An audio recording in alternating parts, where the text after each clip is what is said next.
legacy now hard to find. My own son walks the dusty road with dreams that carry heavy load. Lutaya wanted silver and gold, but my own son's heart remains bold. My own son, my own son, you'll shine in the darkness, strength you will find. My own son, my own son, stay true. The world may break, but not you. Treasure. Wait, Treasure. Ochimanyi. Ensonga zange zinalina kwasaganya ne Shakur nkwata ssente nemuwa anyambeko ku distractinga abo abawala kubanga nakwatanga ssente nemuwa afune bano abawala abali besiba ku musa bafune bizi begemu azimanyi ensengo ezo yali azimanyi yali nze naawe kinkanzi begemu okujja ng'angamba buli kimu mwana gwe sisita wange gwe wavamu mutandika okugenda ng'ogamba buli omu sokwanendeko pounds omukwano gukutuuzizza kweyolevu ekwata ssente owa omusajja akwana abawala kozesa akugamba go leka mukwano sikiriimu tabanga Shakur yagenda atambuza olugamba kirabikanga engeri gy'oze n'oŋŋamba ng'omanyi wali wakiŋŋambako nga kikuli mu birowoozo nti wayogera wakishayingako nange ate nga tewakiŋŋamba means waliyo omuntu omulala gwe washayalingako naye nga yagenza abitambuza if not Shakur mwennyini godiringa naye nga yagenda abitambuza naye kyekivubuka nga kisi naye olina ssente muganda wange Treasure ensonga zino tujja zitegeera ekintu okitadde ku level endala omusajja bw'aba wakwagala teyeetaaga kukola ebyo byonna by'ogenda okola ogobagana naye oli mukugobagana na musajja ebyange n'omusa tojja kubitegeera wadde oli sisita wange aba otutuuse tojja kubitegeera nze sikulinaako buzibu bwe mba nga sijja kubitegeera era oliba olwo olinoonya ngaera kati gyonnoonyeza manyi Treasure bireke nja kufuna engeri gye mbikwasaganya in another way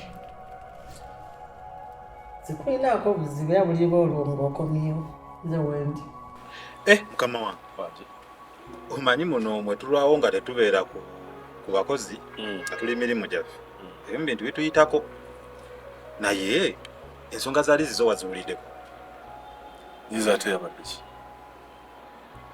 sinnabitegeera bulungi nabiwudde mu luvuuvuumo naye nga Pounds alabika yamanyi ebisingawo kubanga yamugubye ate bannange liisi yakoze eki simanyi naye kiba bwe kityo nga bamugobye nga Pounds yamugobye yinza okuba ensonga eyo ngirinako idea bwe mba sirowoozezza bubi nga kyendowoozezza kyekyo nyinza okuba nkimanyi kati kankubuulireko kale ekituufu nti Pounds oyo yanteekako embeera wakati w'abaana ab'abawala abaana abo yali agenda kubomu abo bonna bakibba Dani bonna yali agenda kubomu kwomu yanteekako embeera era ekyaliwo nayanteekako akazito naŋŋamba Musa abaana abo bwe babaawo omuntu yenna omuwala yenna addamu kwesesezaako kuyingira ofiisi yo mu ngeri etali ya mirimu biki ngenda mugoba kati nze mbadde mbeewala mu ngeri yaabwe naye bw'aba yagobye liizi kitegeeza alina kyeyalabye naye ngenda kwogera mu projekiti yogerako naye kubanga bwaba yatuuse mu sseeryo nga nange akulira abakozi sirina kyemmanyi omukozi n'afuluma bufulumi nti bamugobye yogerako naye tulabe bwe tukitereeza. Ate ekirala liizi yennyini bw'aba yagobeddwa sinnafunako nakasimu ke nti mukama wange bangobye. Nange mbiwulidde mu banne ye nga ye sinnamuwulizaako naye mbiwulidde mu bannaawo nga mbayitamu. Naye pounds bw'aba bwatugwakuze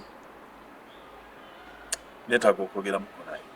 Era bw'oba oli free gy'ali mu ofiisi ye yogerako naye olabe nsonga eyo. Kale kasita ontegeezezza. Kale kamale okumulaba. Kale se Kakati ssebo lwaki tewangamba nti byonna bye tuli mu katemba?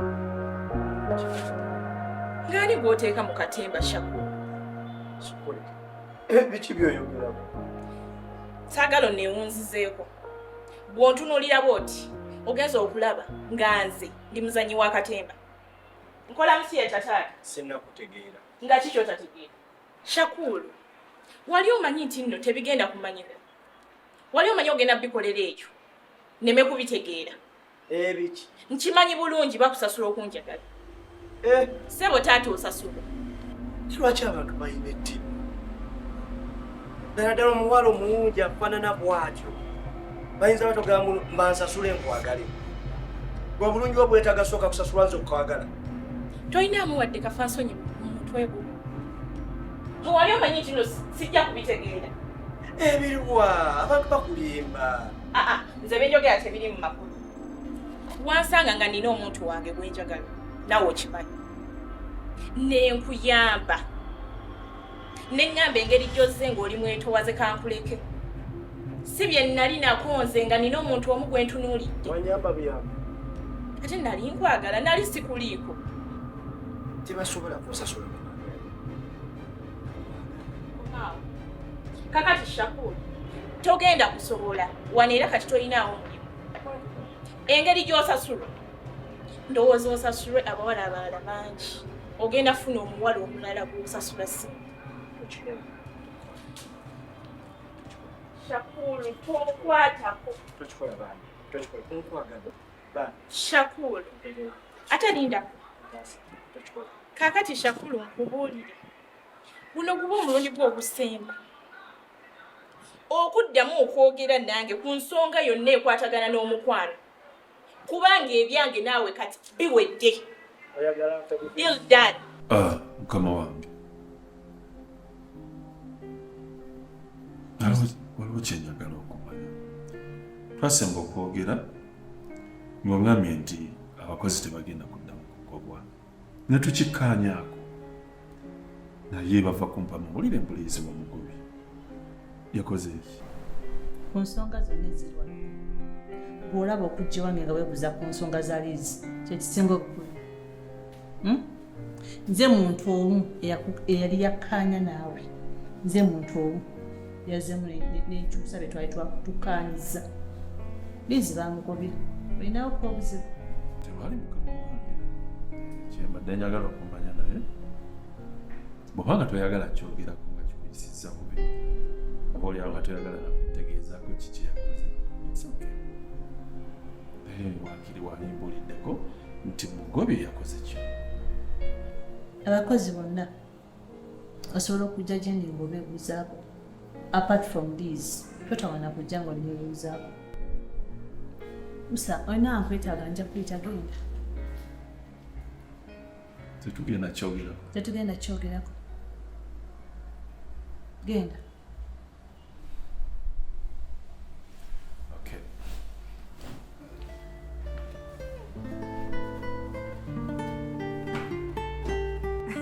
Naye mwana Shakulu tewali naye osaana ompeeyo ekirabo kuba nze yakwaniriza nga wakajja waneeno. Kituufu gwe yanyeniriza. Nga wakatuuka naye ndaba gwe seddume wa kuno eyaliko yagenda kati gwaliko.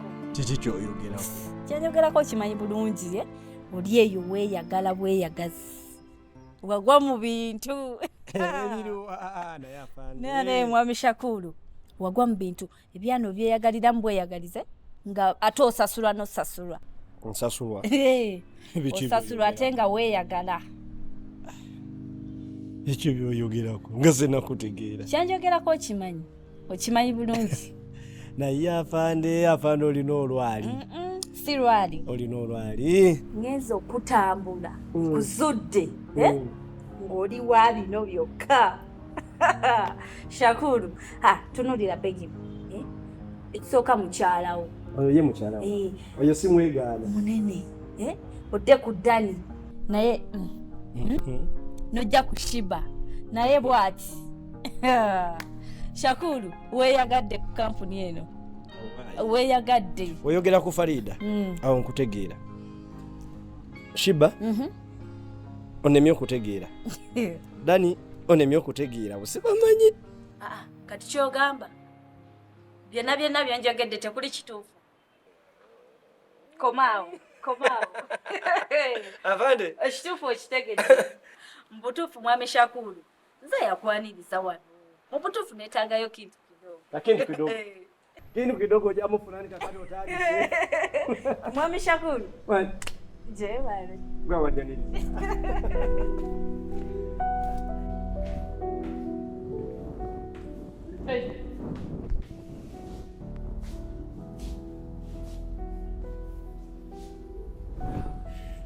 Treasure, mpulira obusungu mwana gwe. Mbadde ndi wano nga Musa neyogerezaako ali wano ali mu kubuuza nsonga za Liizi. Liizi baki yagenze, Liizi lwaki takyali ku mulimu, nsanga kyezagobeza Liizi. Kati mugambe ki? Liizi wamugobye. Liizi namugobye sooka ove ku bino ebya Shiba. Bino ebya Shiba nedda ne bibadde mbuusabuusa. Liizi ne Musa babadde bali bati. Alisti bagende beyagerere wabweru wa kampani. Naye nga si wano mu maaso gange. Kati abaana ogoba baki? Omwana amugobye olw'okubanga Musa. Ate pounds tokwata obuzibu bw'olina towuliriza. Nakugamba abaana obeesonyiwe gwe mwennyini n'ogamba tolina mwana n'omu ogenda kuddamu kugoba lwa nsonga ekwatagana gwe ne Musa naye. Kati bwanga bukedde n'okwata ekkubo n'ogenda n'ogoba Liizi. Then ate awo mbeera sikutegeera. Gwe abaana ogenda kubanga obagoba lwa mukwano Musa gwe weesibako mugobagana bugobagana. Muli mukwano mwegobagana bwegobagana. Okitegeera wabula okanya kugoba abaana abakola emirimu. Ne obanga bwote bwe wasazeewo.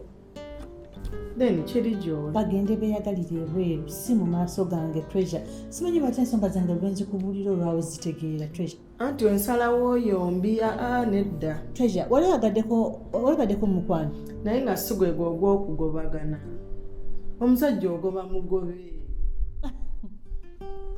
Nawakati byakukoze atandise kukozesa nsobi. Oli mu nsobi mw'otambulira ng'onoonya mukwano. Gunoonye paka w'onoogusanga. Wamuwulira ng'alegana olowooza bagenda kwogera ekirimu amagezi. Kati gw'olowooza ky'okoze kye kirimu amagezi. Genda gy'obadde ogenda. Nze sikulinaako buzibu. Gwe ne Musa mweyongereyo. Obadde okimanyi nti Shakuru bba wange oba? Shakuru? Kikyotegeeza nti bbaawo? Bba wange mwami wange ow'ewaka. Okakasa? Naye nina amawulire ge mpulira. Ate mawulire ki? Baŋŋamba nti ggwe ne Shiba mwagala bba wange. Nga nange kwenda. Kyolina omumanya Begem nze siriiko.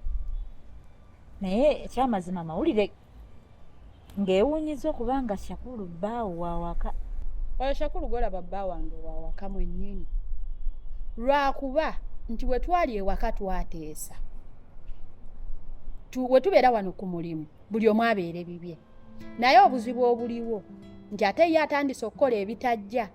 Wuyo ntandise kuwulira Shiba, Dani, Shakuru bonna akola ki? Bamwagala. Ne ŋŋamba kale amawulire mpulidde mapya mbu muli bafumbo naye nze ne Shakuru tewali kiriwo. Era mukwano gwange ngera ba workmates tewali kyamaanyi. Era nze nabaddeyo ne ŋŋamba kennakuwuliddemu erinnya lyo. Ne ŋŋamba nze sitera kulwana nga sirabudde. Naye we kiba nga bwe kiri kuba kyemmanyi nti omanyi kye nnyinza okukola ne kye sitayinza kukola. naye wenkikakasa nti oyagala bba wange tugenda kuvaawo bubi. Anyway naye nze bbaawo simulinaako kakwate. Era beera mugumu.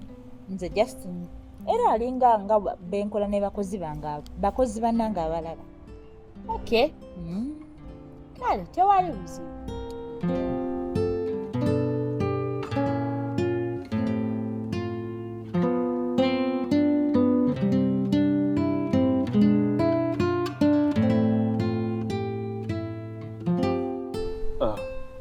Daisy.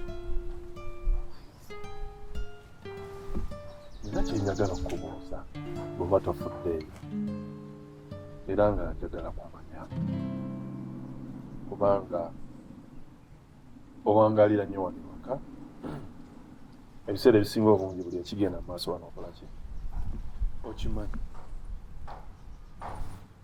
ng'ovudde ku kya Nisha okuba nti relative ku mugenzi Nelson olina ekintu ekirala ekyenjawulo ky'omanyi ekiri wakati wa Nisha n'omugenzi Nelson?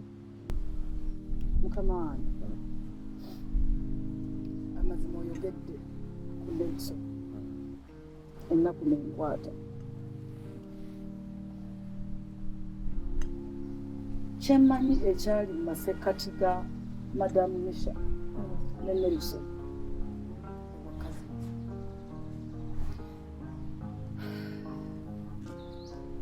naye bakazins abeeyagala ennyo that were so tight ng'omuntu omulabi bw'abalaba nga batambula olowooza baagalana kyokka ate nga babelativu omu yali kazini wamu ndina kutegeeza ki nti baali beeraga nnyo omukwano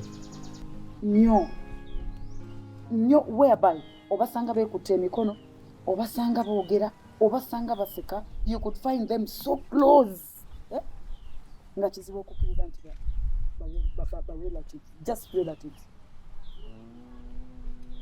Mukama wange kyampitirirako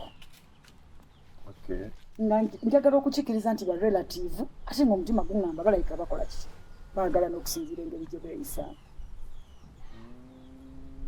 naye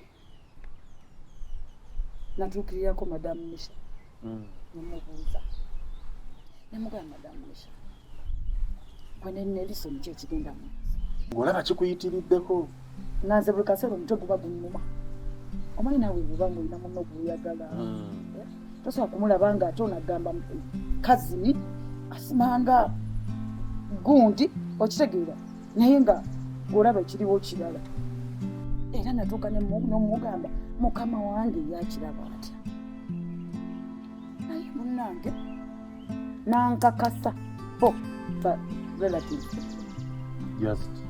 munange nonenerizolimati ati kukakasaawa ki ekyakuleetera okukakasa ebintu by'omutima mukama wange nali njagala Yesu gwe ne Nelson mwali mwagala kale twali tulina wetutuuse okumanya nga kyandeetera okukakasiza ddala nti Nelson ne Madamu Nisha tebeeyagala okimanyi Nelson ye kenyini yayatula wa Madamu Nisha nti nanjagala era tayagala kundeka n'amugamba ono omwana nze ngenda genda naye Madamu Nisha nakkiriza awo nenzikiririza ddala nti bano abantu bakazini kati nokikakasa bukakasa bwotyo nga bugambye nti tewali ng'ate olwedde naawe ogambye beeyagalanga ekisusse nga kirabwa kati ate bwe kyambulizabuliza neneyongerera ddala okukakasa Nelson yennyini yankwata ku mukono bw'ati nantwale wa Madamu Nisha nanyanjulawo atya namugamba Nisha ono mwana mwagala era njagala muwasa nga Nelson akusaba Nisha era yamubugamba bulungi nnyo namugamba ono omwana nzize mukusaba bw'onondabanga naye teweewuunya mwagala Nisha n'amugamba bw'obanga kyoyagala kizibu kazi wala kintu kyo teri akola ki teri abanja teyeesikanamu yadde okugamba nti oba kale ebbuba oba Lutaya took what wasn't his to take, left us with nothing but hearts that ache. My own son's spirit won't betray. In his eyes, the dawn of a new day. In the fields where memories play, my own son finds another way. Lutaya's wealth brings no sleep, but my own son's dreams run deep. My own son, my own son, stand tall through the struggle.